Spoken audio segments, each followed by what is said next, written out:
Srednja škola. Većina ljudi je vidi kao mesto za učenje. Mesto gdje se umovi mogu oblikovati da bi se pripremili za život iza ovih jakih zidova. Druga većina je vidi kao pustaru bez zakona, punu haotičnih tinejdžera punih hormona koji pokušavaju da pronađu svoje mesto u ovom svetu. A neki misle da su to najbolje 4 godine njihovog života.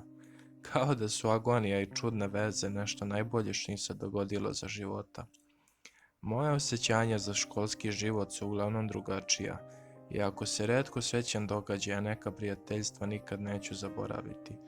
Podsjećajući se na prijateljstvo koje sam napravio i sve naše avanture, uvek bi osjećao neku nostalgiju kako prolazi kroz moj um. Nažalost, nakon što sam završio srednju školu, moji roditelji su se preselili i poveli me sa njima. Tokom tih godina radio bih na različitim mestima.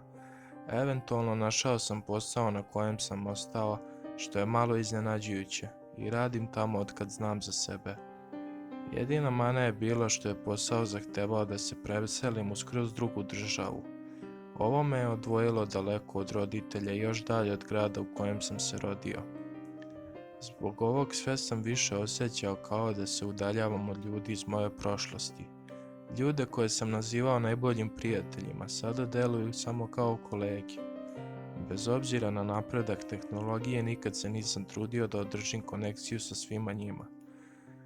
Uvek bi bio zavejan svojim odgovornostima na poslu, da bih me bilo šta iz prošlosti zanimalo. Vreme ima smešnu naviku da te pogodi kada to najmanje očekuješ. Nekoliko godina nakon ulaska u firmu upoznao sam svoju ženu Mary i delovalo je kao da godine prolaze još brže. I pre nego što sam i znao, prošlo je 20 godina od kako sam otišao iz svog rodnog grada. Jedan dan vratio sam se sa posla i dok sam ulazio na vrata, Mary mi je rekla da sam primio pismo. Bacio sam svoju torbu na krevet, uzeo piće i otvorio pismo. Očekivao sam samo da je to još jedan račun koji bi bacio na gomilu ostalih računa, ali zastao sam kada sam pročitao header. Pisalo je: Cypress Hill poziva vas na okupljanje povodom 20-godišnjice srednje škole. Dok sam pio iz svoje čaše, nastavio sam da čitam. Nije bilo ni potrebno pomenuti da je okupljanje u srednjoj školi, kao i datum kada će biti održano. Mogu vam reći da je ovo pismo probudilo neki čudan osjećaj na mom licu. Iako retko razmišljam o prošlosti, ovo pismo me je zaista podsjetilo na moju prošlost. Opet sam stajao na tom laminatu između ispranih belih zidova, slušajući to glasno zvono koje je označavalo sljedeći čas. Taj osjećaj je prestao kada sam se zapitao kako je koji đavo škola pronašla moju adresu. Delovalo je malo čudno kako su uspjeli da me pronađu posle svog ovog vremena. Pretpostavljam da baš nisam živeo nešto pretjerano u tajnosti. Koristim jako puno socijalne mreže i verovatno je moja škola pisala na njima. Pre nego što sam promislio o svemu, Mary je stajala iza mog ramena i pročitala pismo. Pitala me da li ću da idem, rekao sam joj i dalje. Imam jako puno posla u kancelariji, a ona je samo odmahnula glavom. Rekla je da bukvalno radim bez pauze protekle 2 godine, nešto čega sam i ja sam bio svestan. Rekla mi je da trebam odmor i da ovo izgleda kao odličan uzrok, te nakon male rasprave odlučio sam da idem, kao što se uvek završe naše debate. Na kraju krajeva, ako mi se ne svidi, mogu da odem u neki hotel i proverim neke lokacije na koje sam išao kao mlad. Stigao sam u svoj grad malo pre večeri i sat vremena pre okupljanja, te sam odlučio da se malo provozam po gradu. Lokaciji, svako drugo skretanje meni budilo gomilu sećanja. Bukvalno sam se vozio po svojoj memoriji. Baš kad je sunce zašlo, proverio sam koliko zapravo kasnim. Brzo sam se okrenuo na putu i pokušao što pre da stignem do svoje škole. Otišao sam na ivicu grada i pogledao par znakova i brzo krenuo glavnim putem ka velikoj mračnoj zgradi u blizini. Dok sam parkirao svoj auto, buljio sam u školu. Delovalo je kao da se raspada. Pogledao sam na parking i nisam video puno auta, te sam pretpostavio da nije puno ljudi došlo. Škola je izgledala isto kako se sjećam. Stigao sam do ulaznih vrata i ušao unutra.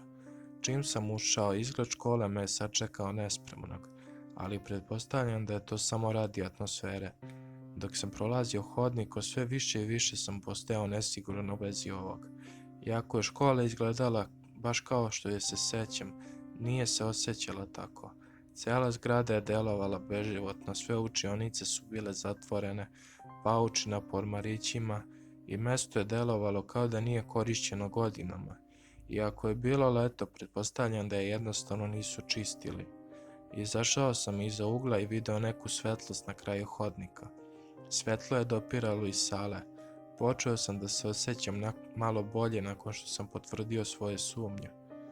Potrčao sam malo nadajući se da nisam zakasnio. Kad sam se približio vratima, primetio sam neku tečnost koja pada sa njih. U trenutku kad sam se približio vratima, glasan eho se začuo iz teretane i vrata su se odjednom otvorila. Čovjek je poleteo iz teretane ka meni i brzo sam se odmaknuo.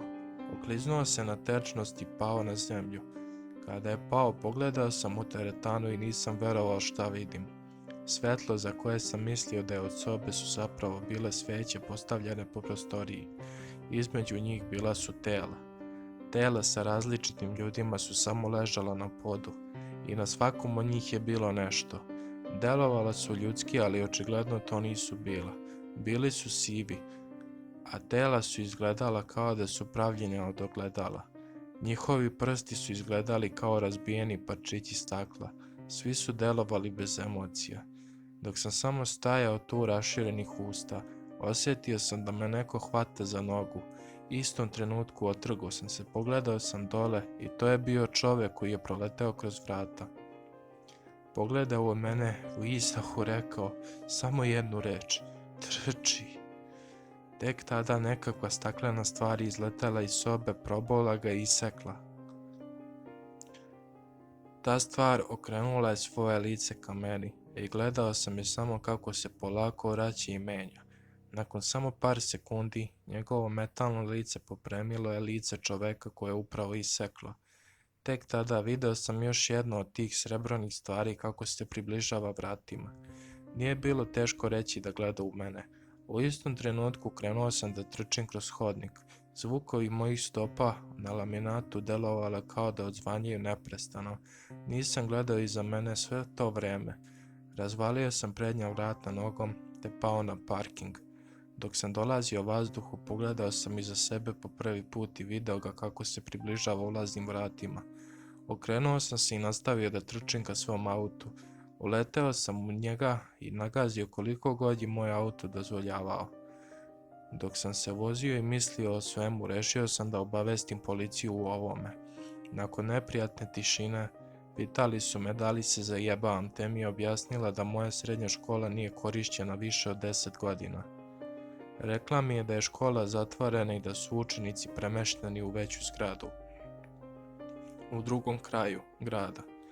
Nakon što sam rekao da ovo nije šala, potvrdila mi je da će policajci biti poslati da istraže ovo. Odvezao sam se pravo kući posle toga. Tokom celog puta kući pokušavao sam da pronađem racionalno objašnjenje za ono što sam video i nakon par sati vožnja odlučio sam da je najbolje da zaboravim sve ovo. Sve do par dana kasnije kada mi je stiglo pismo. Bilo je namenjeno mojoj ženi i to je bila pozivnica za njenu 20-godišnjicu mature. Bila je iznenađena da uopšte održavaju takav događaj i rekla mi je da će da ide i da je super što će ponovo vidjeti sve svoje stare prijatelje, posebno nakon što je izgubila dodir sa njima posle svih ovih godina. Čudan osjećaj prošao je kroz moju kičmu kada je rekla da je čudno da je njena škola pronašla njenu novu adresu nakon svih ovih godina.